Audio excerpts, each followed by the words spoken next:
Investigators here say a bird strike did indeed take place prior to the fatal crash of the Jeju airplane at Muan International Airport on December 29th. We have more press perspective today.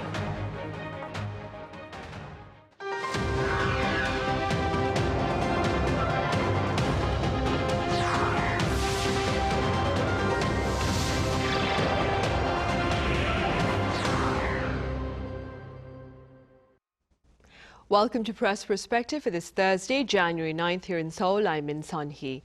Confirming the cause of Korea's deadliest domestic air disaster that occurred last December will take time. And for now, authorities are asking for patience as they seek answers that many hope will allow for some form of closure to this tragedy. For more, I have Thomas Maresca from American news agency UPI. Thomas, it's lovely to have you here. Thanks. Great to be here as always. I also have freelance journalist Raphael Rashid with us. Raphael, welcome back. Thank you for having me.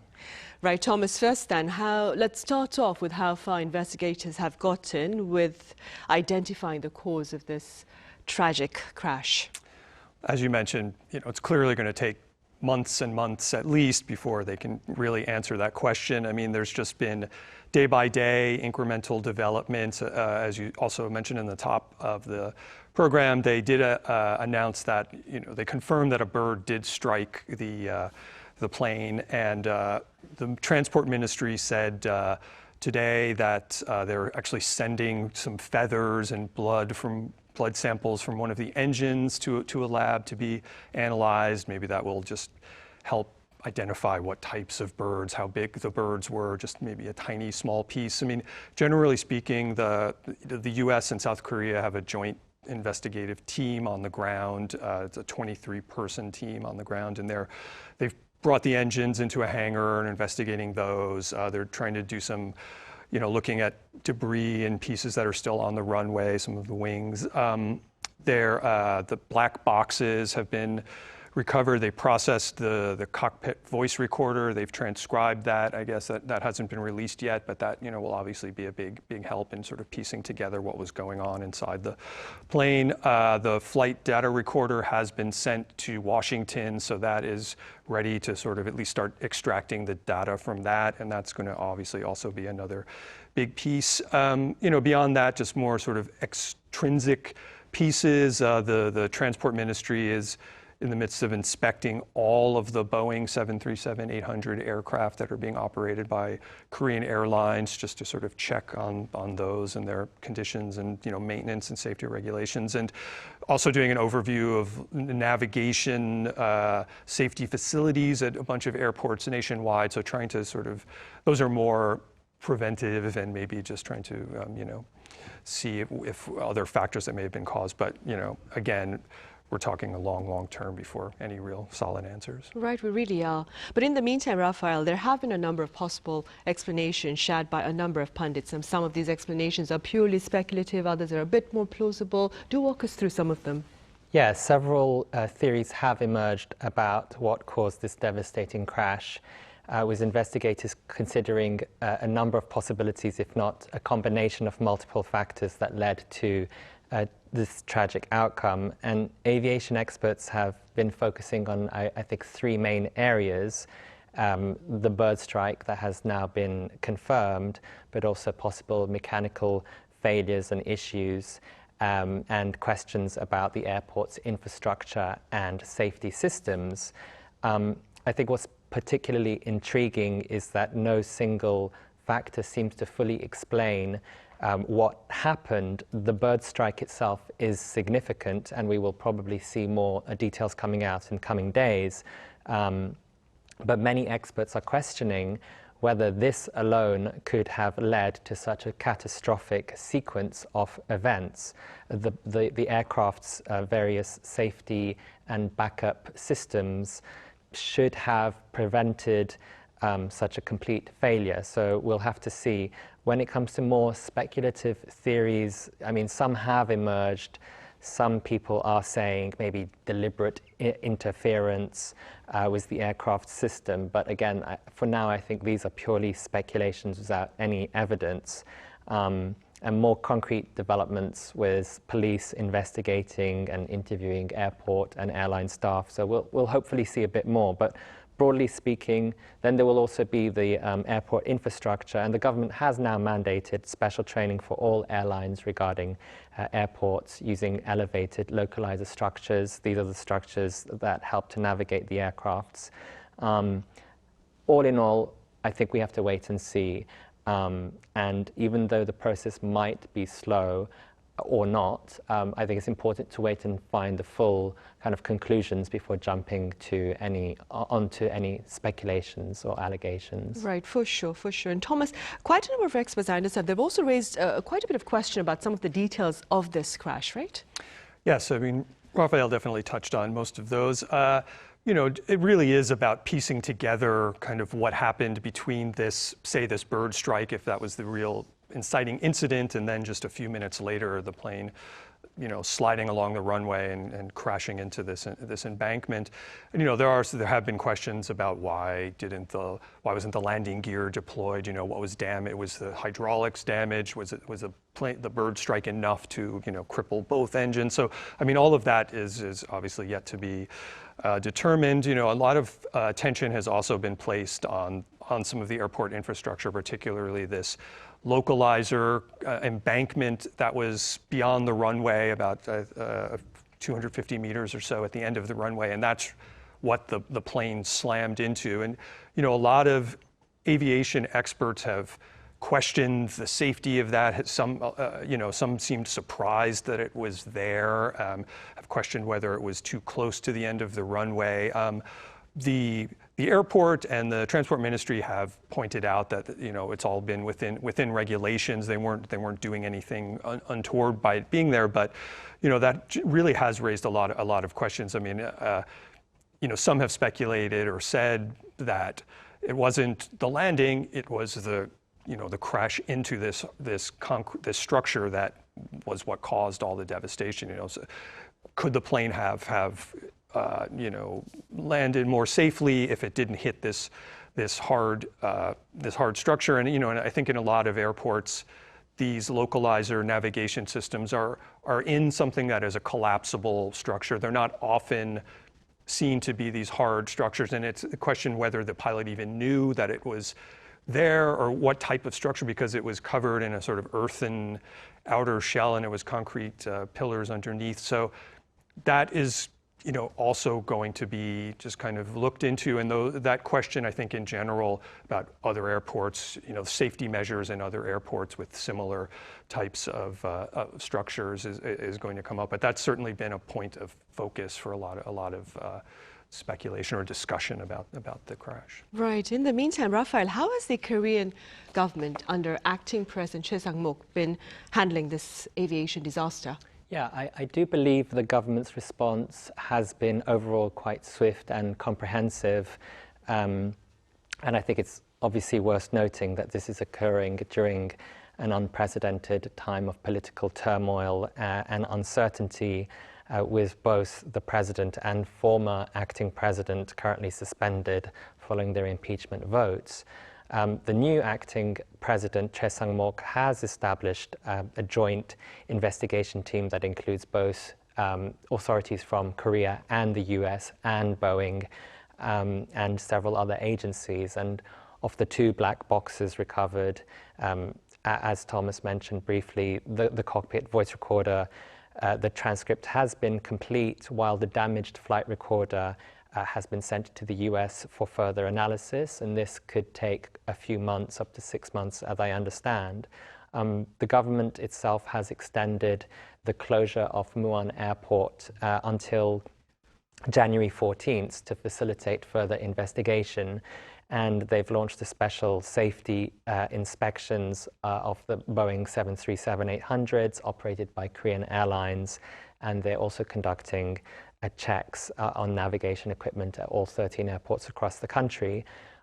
On a humanitarian front as well, the administration has established a dedicated support system for the victims' families, with a field office in Muan at the moment to handle compensation issues, legal consultation, emergency childcare, educational support and whatnot, as well as an integrated support system with the National Trauma Center that's providing psychological help and support for hundreds of cases. So I think by and large, the response from the government, I believe, has shown serious commitment to both the investigation and the victim support. And while there will be inevitably criticism, as there always is during tragic circumstances, I don't think it would be necessarily appropriate for people in general to be using this disaster for a kind of political football, as you will, especially given the current political situation. But overall, I think they have committed to this investigation. Right, Raphael, a valid point about the politics of this. Thomas, in the meantime, what about Jeju Air? How has it been responding to this tragic event? Well, they've been under quite a bit of intense public and government scrutiny. The CEO, Kim Yi-bae, has been barred from leaving the country. Investigators raided their offices last week. I mean, this is not to say that they have done anything, they're culpable as a company for this disaster, but there's a lot of looking into their just operational practices, their maintenance practices. Investigators have pointed out, I mean, the Transport Ministry has pointed out that Jeju Air flew their planes more frequently than their competitors. I think I saw the figure, average of 14 hours a day versus something like 8.6 for Korean Air, and even some of the other low-cost carriers are less than that. And there have been questions about that their practice of sort of outsourcing a lot of their maintenance to overseas specialists, these are not necessarily things that are out of the ordinary, especially for low-cost carriers. I mean, the industry already operates on such narrow margins and is still recovering, I think, from COVID. So, they're not really any indications that Jeju Air was breaking a law or doing something wrong, but there is just going to be continued scrutiny at how they ran the business and whether their maintenance practices were sufficient for the amount of flights. And they've obviously felt the impact. There were a slew of cancellations right after the accident. I think tens of thousands, some 70,000. I saw a figure. And the CEO, Kim Yi-bae, did say that they were going to cut 15% of their flight schedules through the first quarter, through March, I guess just to make sure things were up to snuff. I mean, initially, their initial reaction, I think, was very firm that there was nothing to really see there. There was no real question about their their heavy utilization of their craft or their maintenance issues, but it does seem that they're kind of reacting and trying to lower the frequency of their flights. Beyond that, they've also obviously they've said they have a $1 billion insurance policy and are going to use that to compensate the bereaved families and victims. And that's another thing that we'll see where that leads in the coming weeks. We will. Raphael, broadly speaking, what can you share with us about the track record of Korea's aviation industry as a whole? Yeah, I think this crash is particularly shocking for South Korea, as it's actually become one of the model countries for aviation safety over the past few decades. And it's been a remarkable transformation. In the 80s and 90s. The country did have a bit of a troubling record of air accidents, culminating in the Federal Aviation Administration in the US, the FAA, actually downgrading South Korea's safety rating in 2001 for failing to meet international standards. And I think this served as a wake-up call in the past, and South Korea did undertake a comprehensive overhaul of its aviation safety practices, drawing heavily from American expertise. And Korean Air, for instance, they brought in specialists from Delta Airlines and Boeing to revamp their entire training. And by 2008, South Korea had achieved one of the highest scores in the ICAO, which is the International Civil Aviation Organization, in their safety audit.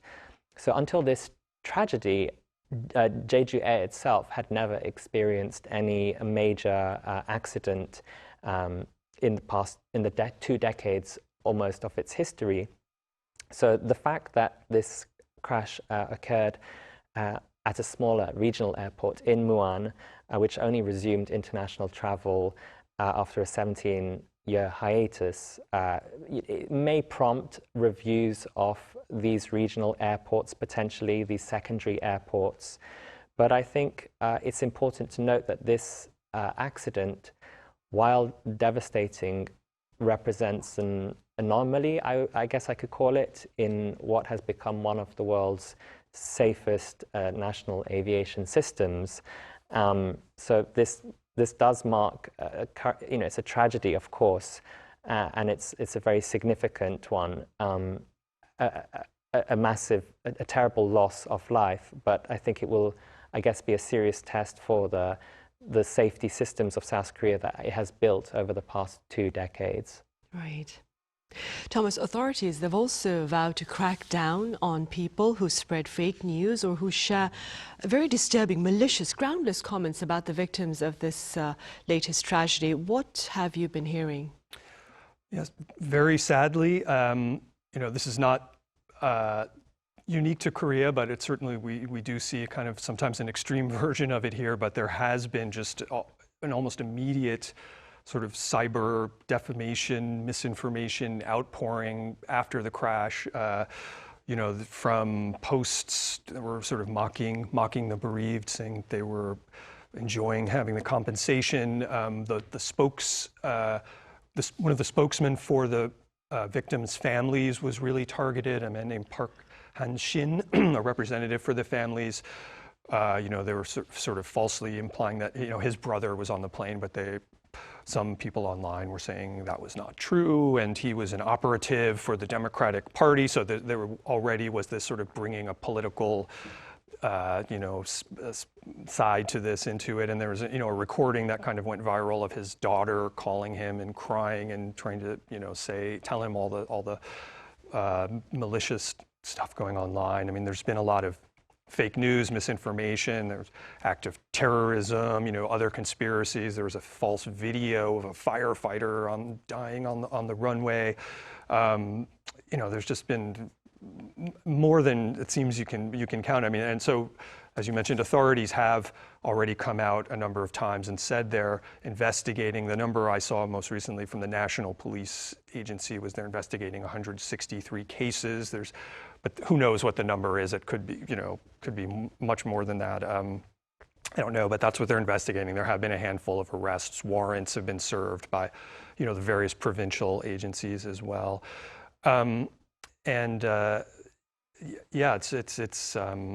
just been something that we've seen in Korea before. I think it's happened to the victims of the families of the victims of the Itaewon crash. It's happened to the crush, that's happened to the Seoul ferry families. It's just this kind of, toxic discourse that has just polluted the public sphere. I think it's polluted politics, not just here, but in the U.S. And, I feel so sorry and sad, bad for the bereaved families. They're just being victimized again by this just sort of senseless cyber, slop. And as you mentioned, it is a very disturbing, it appears to be a very disturbing universal phenomenon after disasters. Raphael, many in the meantime have highlighted the importance of finding a path forward from this tragedy. That being said, Raphael, what would you like to say? Yeah, I think this tragedy has struck at the heart of South Korea during an already challenging period of political uncertainty, and the loss of 179 lives represents not just a devastation for the families involved, but a blow to the entire nation's collective grief, and also it's a blow to the sense of security and trust in these aviation systems. And we've seen this reflected in the immediate reaction from the public. As Thomas mentioned, tens of thousands, I think 60 or 70,000 cancellations of flights with Jeju Air. But moving forward, I think it's crucial that this investigation is carried out, remains fully transparent and thorough, and not just to provide answers for the bereaved families, but ensure that this sort of tragedy never occurs again. And the fact that South Korea has, I would say, previously transformed its aviation industry and its safety culture after previous challenges, I think suggests that South Korea can definitely overcome this and has the capacity to learn and adapt. And this is regardless of what the cause of the crash is. I think there's always going to be room for improvement no matter what and wherever in the world. We're seeing international cooperation in this investigation, particularly from the US authorities.